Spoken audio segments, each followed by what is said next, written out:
Bonjour à tous, dans cette nouvelle vidéo, aujourd'hui on va en faire une thématique et la thématique du jour sera peut-on s'émanciper avec un handicap. Donc pour cela on a sélectionné un certain nombre d'œuvres qui vont justement parler de ça et on va commencer avec mon dernier coup de cœur en date qui est Adieu mon utérus, une œuvre de Yuki Okada qui est sortie en 2017 au Japon et qu'on a eu en France aux éditions Akata en 2019. Et comme vous pouvez le voir ici sur le bandeau, à l'époque, quand on achetait le tome, on avait 5% du prix qui était reversé à une association. Bon, c'est plus le cas aujourd'hui vu que c'était jusqu'en 2019. Donc pour ce titre-là, il faut savoir que c'est une autobiographie de l'autrice que vous voyez là, qui en fait raconte son parcours justement quand elle a appris qu'elle avait un cancer de l'utérus. Pour ma part, ça a été un véritable coup de cœur parce que c'est raconté d'une telle façon que j'ai trouvé l'œuvre bienveillante dans ses propos et elle parle pas forcément aussi que de son handicap mais comment sa famille l'a soutenue, comment elle a été accompagnée du corps médical et même comment son conjoint l'a accompagnée parce que ce qui est un petit peu triste avec Adieu mon utérus, c'est surtout pour l'époque, on voit à quel point les femmes avaient une énorme pression de la société parce que même si elle sait qu'elle a un cancer, pour autant elle va dire à son mari «Ah, faut surtout pas que je lui annonce parce qu'il travaille et je veux pas le déranger». Et en fait, elle pensait pas à elle et elle va se rendre compte petit à petit que en fait, elle est soutenue, que oui, faut un peu penser aussi à soi et que surtout quand ça va mal. Prendre du temps pour soi. C'est ça. Et aussi, l'autre coup de cœur que j'ai eu, pour ma part, c'est vraiment les graphismes où elle les a fait un peu en mode chibi. Où pareil, je trouve que ça permet d'avoir une ambiance bienveillante, hop, assez douce aussi, et plutôt familiale en fait, ironiquement. Fait un contraste avec le sujet. C'est ça. Pour qu'il soit justement plus accessible. Et c'est le type de titre que je recommanderais, pareil, de mettre, je trouve, dans les CDI, dans les écoles. Ouais. Donc c'est fini en un tome, c'est un one-shot, il est toujours disponible, c'est vraiment un titre que je recommande et qui je pense ne peut que plaire. Je vois mal comment on pourrait en ressortir déçu d'une telle lecture qui est quand même assez touchante. Donc la deuxième œuvre que je vais vous présenter, ça n'a rien à voir, on va complètement changer de registre. En effet, il s'agit de Utsupan de Ariga, qui pareil est un manga autobiographique. Il est sorti aux éditions Vega en 2025 et il date de 2023 au Japon. Donc pareil, c'est un one-shot, mais cette fois, Utsupan va raconter l'histoire du panda que vous voyez sur la couverture qui veut se suicider. Ah non, faut dire ce qui est, hein, on va être cash d'emblée, hein. On suit l'histoire d'une femme qui veut mourir parce qu'elle en peut plus de la vie. Et en fait, tout le long de l'histoire, on va la voir très dépressive en fait et qui arrive plus à avancer dans la vie, qui est complètement perdue et qui pense qu'à mourir en fait. Et j'admets, ça a été une histoire assez dure à lire parce que je trouve que Utsupan, pour moi, tu peux pas le mettre entre toutes les mains. Ça peut soit faire remonter des mauvais souvenirs, Raviver. raviver des mauvais souvenirs, soit, en fait, si t'es dans ce cas-là, je pense que c'est pas une bonne idée du tout de la lire. Vraiment. Hein. En plus, ce qui est assez ironique, c'est que ça reste hyper dur à lire, alors que pour autant, elle a fait le choix de faire des animaux dans ses dessins, justement pour un peu alléger le sujet. Mais ça reste quand même assez violent. Après, ce qui est bien, c'est qu'Utsupan, ça reste un message d'espoir dans le sens où l'autrice arrive à s'en sortir et elle montre son parcours de, en fait, faut se faire soigner. C'est pas dans le sens négatif que je dis ça, mais vraiment dans le sens où faut pas hésiter en fait à aller voir du personnel médical, des psys, etc. Et se dire faut être pris en charge, c'est pas une honte. Et sans ça, où j'ai trouvé Utsupan très impactant et très fort et que je le recommande. Ensuite, la prochaine œuvre, on va passer encore dans un tout autre registre et je sais que la plupart qui l'ont lu l'ont adoré. Il s'agit de Les enfants d'Hippocrate de Totsuya, alors j'arrive pas à prononcer son nom, Toshiya Higashimoto, pardon, donc c'est par le même auteur qui a fait Le bateau de Thésée. Donc cette œuvre, elle date de 2020 au Japon et elle est sortie en 2022 en France aux éditions Mangetsu et il y a 10 tomes au total. Donc ça a été un énorme coup de cœur parce que pareil, malgré le sujet, ça reste une lecture assez bienveillante et cette fois en fait on plonge dans l'histoire d'un pédiatre qui travaille auprès des enfants. La difficulté c'est qu'en fait ils sont dans un secteur qui est pas rentable et en fait ça va un peu dénoncer encore une fois le système qui dit bah à quel moment en fait tu fais en sorte que la santé devienne un business et tu penses pas à l'humain avant tout alors que tu es censé soigner et aider. Et c'est vrai qu'il va pas mal se confronter avec d'autres personnes, notamment son père et son frère, qui n'ont pas forcément les mêmes mentalités, parce que certains pensent avant tout à la rentabilité ou pas forcément à l'humain. C'est vraiment une lecture pareille que je recommande et qui pour moi est importante à lire, ne serait-ce que parce que ça dénonce un système qui fait que la santé est un business et que c'est pas normal en fait.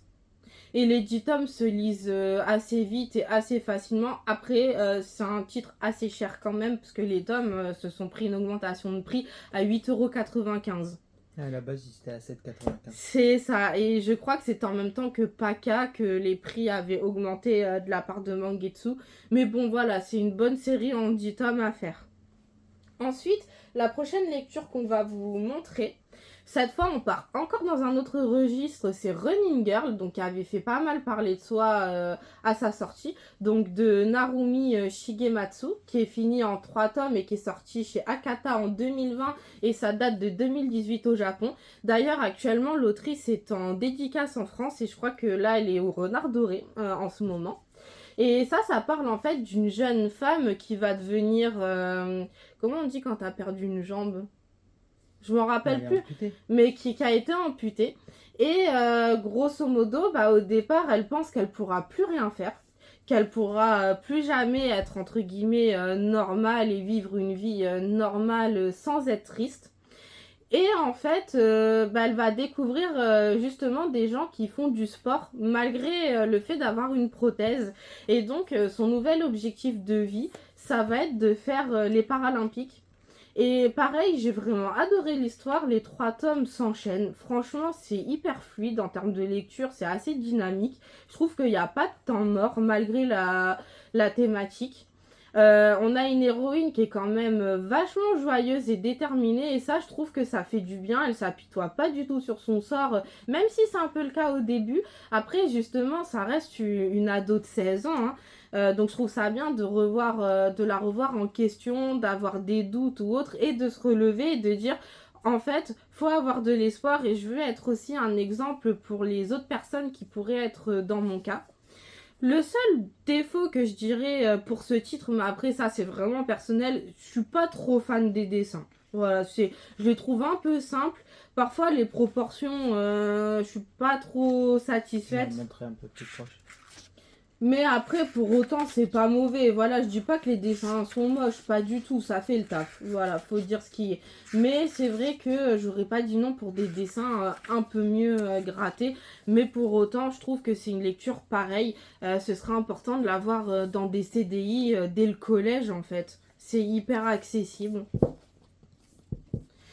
Ensuite, la prochaine œuvre, donc là, pareil, on va être encore dans un tout autre registre. C'est moins accessible.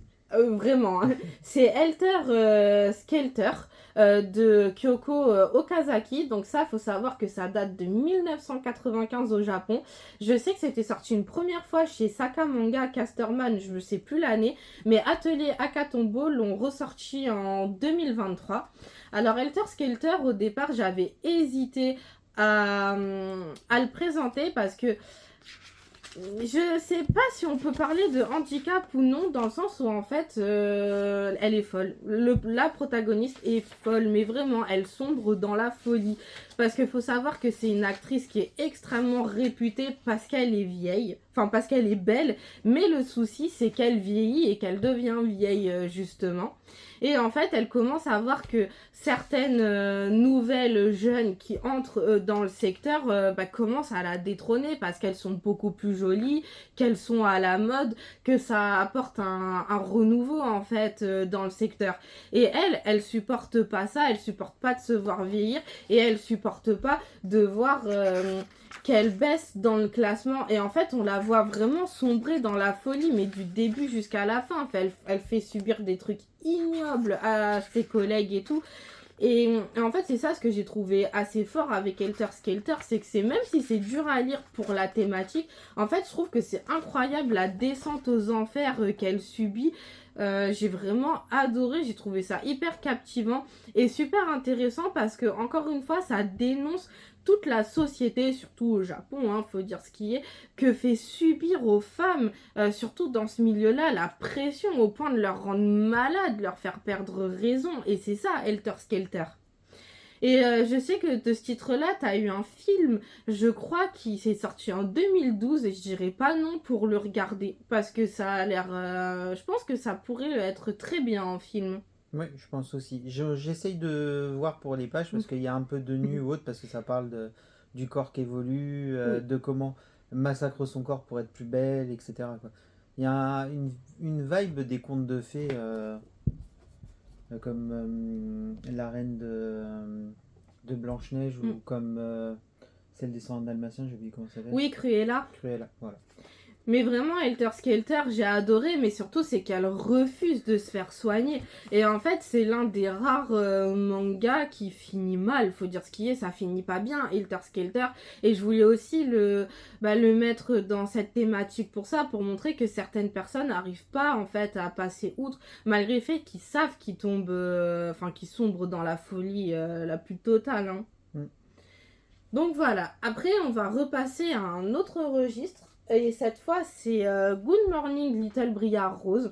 Donc pareil, là j'ai hésité à le mettre dans la thématique du handicap. Donc c'est un manga qui est fini en 6 tomes, qui est sorti en 2014 au Japon et qui est sorti chez nous en 2017 aux éditions Akata. Pour vous raconter l'histoire, en fait, grosso modo, on suit l'histoire de la jeune fille que vous voyez sur la couverture de Tetsu. Non, c'est l'homme Tetsu, pardon. Elle, j'ai oublié son prénom, je l'ai Ça doit être lu. marqué derrière, de toute façon. Ouais, je m'en rappelle plus. C'est Shizu, voilà. Pardon, je confonds. De Shizu, en fait, qui est une lycéenne pas comme les autres. En effet, ses parents la considèrent comme folle parce qu'elle dit qu'elle peut voir les esprits.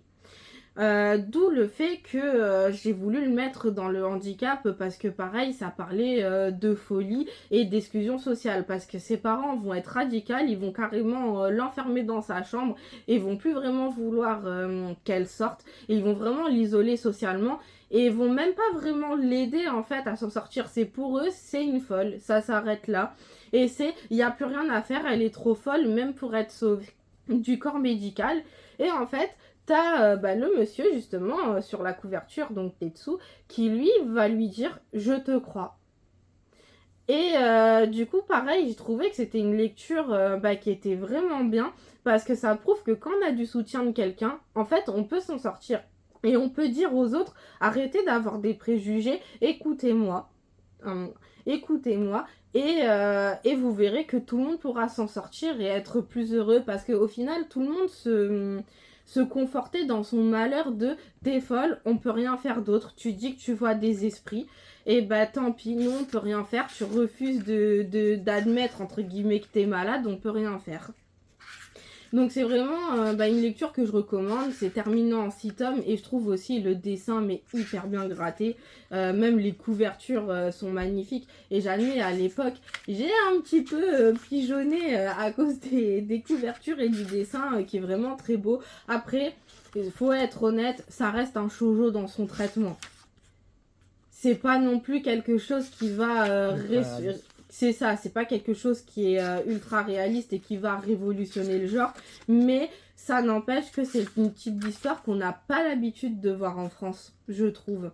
Et c'est pour ça que je trouve cette série hyper intéressante, mais il faudrait que je la relise un jour parce que ma lecture, elle date de déjà 6 ou 5 ans, je crois.